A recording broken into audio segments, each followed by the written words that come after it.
A number of teachers have mentioned the flipped classroom in conversation as something they might want to explore this year. And the flipped classroom kind of came to the forefront in SunWest last year at 2012 in the fall CATE survey, Curriculum Assessment, Instruction and Technology, as one of the items on the survey about whether you're familiar with that. So there was a lot of buzz around SunWest around flipped classroom, and I'm continuing to hear that. So I thought I'm going to put together a little video for you on the flipped classroom to sort of model what you can do with videos in the flipped PD model. So I'm using the recording software, the Smart Recorder, right here, and you'll see this along the side here. And to find this recorder, if you want to do your own recording, simply go into the Start menu. And then what I do is, I have mine as a shortcut now, but if I go into Smart Board Tools and do a search there, just going to show you how to find this information. Then I go down to this bottom cog, and I found the recorder.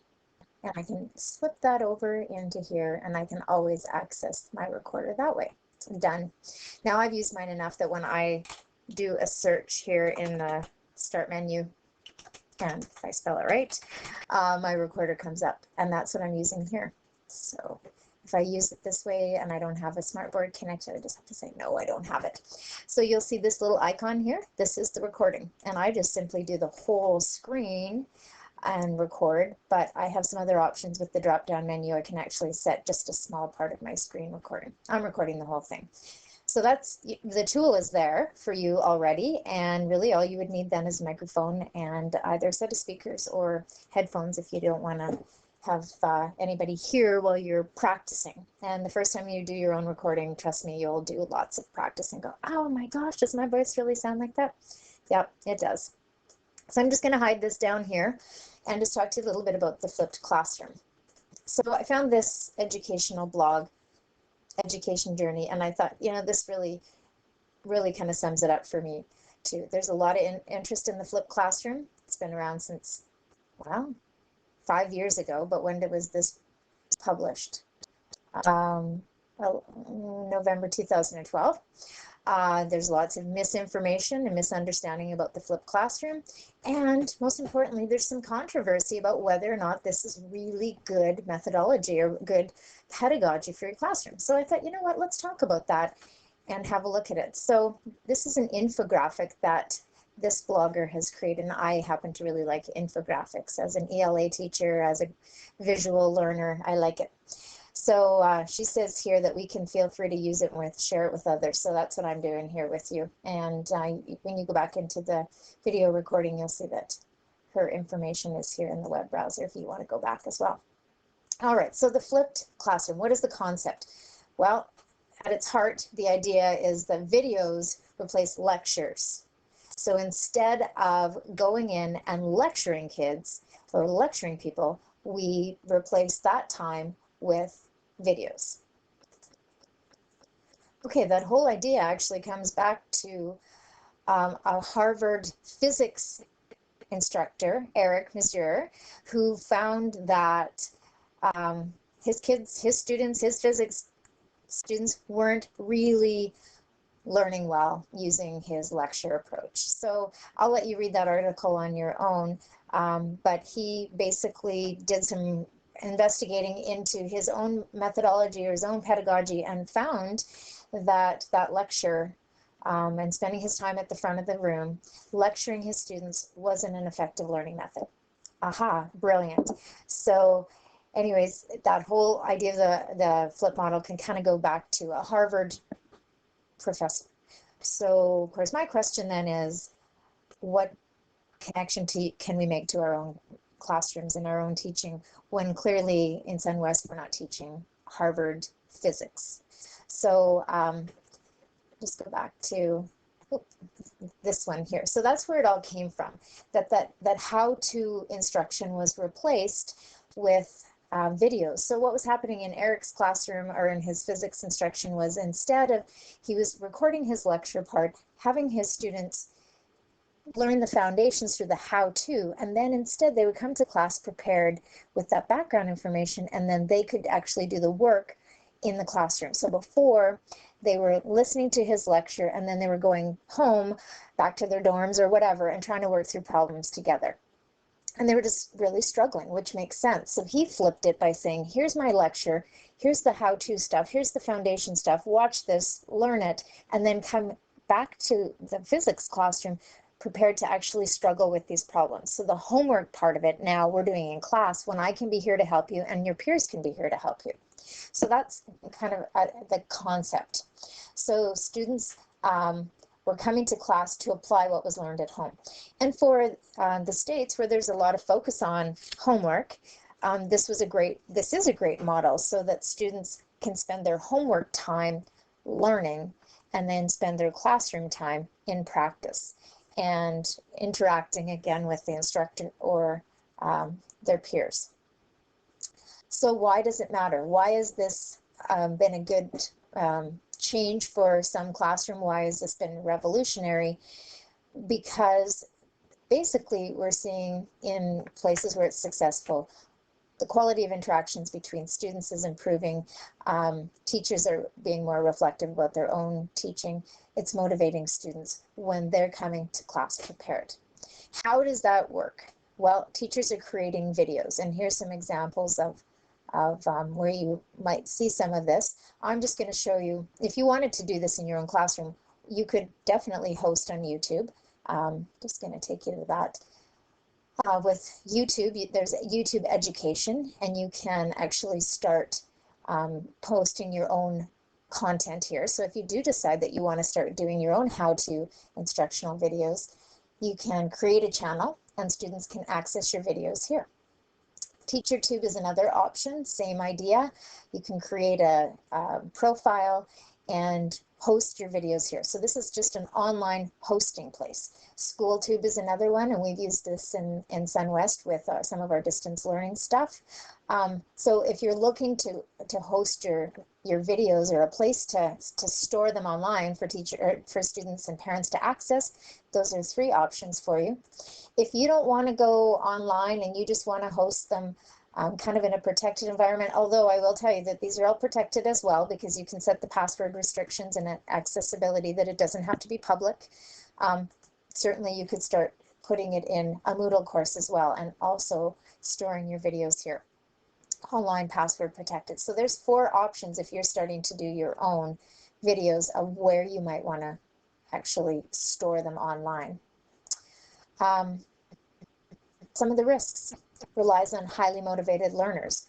Well, it is assuming that kids are going to go home and watch these videos.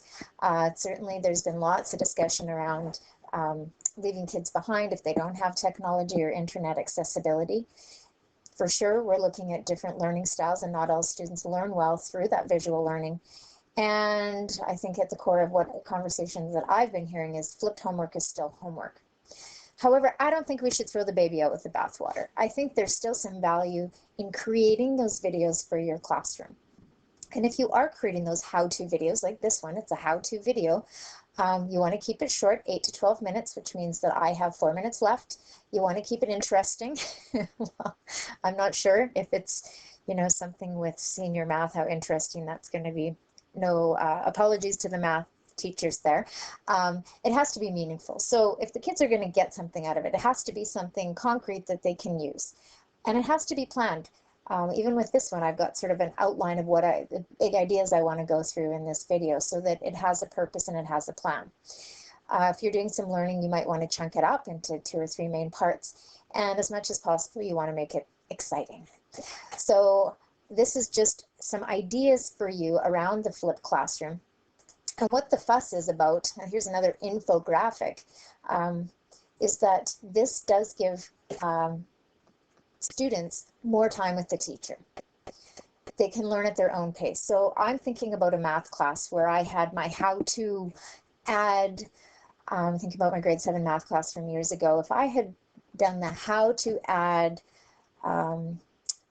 fractions with a similar denominator as a video, students that were ready for that before I was ready to teach the whole class could just go and watch that and get the supports they needed. The other thing I like about the video is that it can be there to help parents support their students. So if you're working on a concept and students are struggling with it, they can go back to it again and they can hear your information again. And if you make it accessible online and make that accessible to parents, they can help their students at home with those sorts of skills too. So think about, you know, the mini lessons in ELA that you might provide on editing your work, on 4-minute video on adding quotation marks correctly, or proper punctuation. All of those mini lessons, the how-to, could be recorded, and your catalog or your bank of them could be made available online, so that when students were doing editing, they could just watch the videos that they needed. So if I just needed quotation marks, but the student beside me needed apostrophes, we wouldn't have to sit and listen to the mini lesson from the teacher on the content that didn't apply to us. So it also helps parents at home. So if I'm again working on a specific concept and I can't get it, and I'm going to go home and try to get mom or dad to help out, mom or dad can help out maybe by watching my example. So there's different ways of using that flipped classroom idea, and different ways of using those how-to videos. It certainly encourages mastery learning for sure, because students, can go back into the examples as many times as they want to find out how to do that exactly.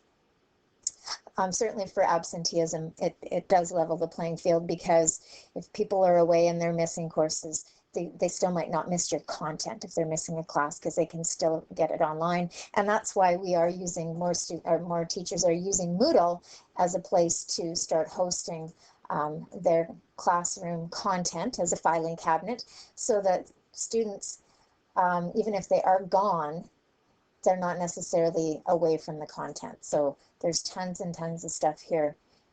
If you look into the school, different teachers are starting to use that as a way to access the information 24/7.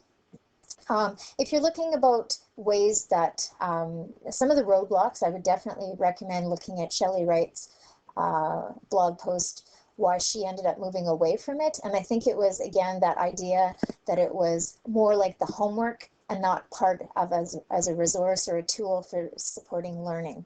So this is a really good example, because her idea was around the homework. And again, I'm saying that we can shift our thinking into more of a support video, the how to do a specific task or skill. So if you're not familiar with Khan Academy, this is also a big storage or big place of videos, a storehouse of videos, where other people go in and provide videos. It's now a login, it's still free, but you'll see that there's a teacher login and a parent login. My own kids have used Khan Academy for the how to do difficult high-level math stuff that I can't help them with, and they often say, "Mom, why couldn't you have been a senior math teacher instead of an ELA teacher?" And I said, I don't need to, guys, because we have Khan Academy, so you'll definitely want to check that one out. Another great infographic here under edudemic.com, and there's also lots more information about the flipped classroom here, kind of where it started from. Oops, and I've just made that small, where it started from and where it's going now. So hopefully that gave you a couple of things to think about when you're thinking about how you want to bring this into your classroom. I definitely think there's benefit in doing the how-to videos and storing them in Moodle for classrooms. If you're missing a class, it's great as a way to just get content out to students. For students that struggle, being able to go back to the video and watch it over and over again is great. For parents that are looking for ways to support their students at home, those how-to videos can be absolutely invaluable if they don't know the difference between a possessive apostrophe or where else to put apostrophes or how they work. So lots and lots of good potential for this. So I hope this gets your juices flowing here and thinking about it, and that you use some of your workshop time around the 21st century competencies this year to think about what this might look for you. So good luck, and email if you have any questions.